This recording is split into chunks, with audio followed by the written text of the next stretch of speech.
हम लाते हैं top news, आपके फेवरेट टॉक शोज और अनलिमिटेड एंटरटेनमेंट सिर्फ यूट्यूब पर।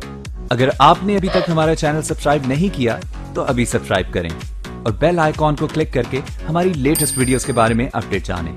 सब्सक्राइब कीजिए और हम आपको लिए चलेंगे आपकी फेवरेट वीडियो की तरफ। कि उनके कलाम में आप लोगों के विशेस भी देख सकते हैं, ख्वाहिशात भी सुन सकते हैं और हमद भी आपको वो नजर आएगी, वो आपको नात भी नजर आएगी।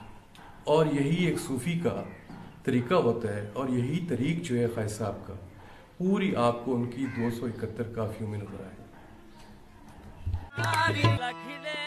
खाजे दी दरबार है साडा जिम्मेवार है, खाजे दी दरबार है साडा जिम्मेवार है, रोही दा सरदार है पीर फरीदा।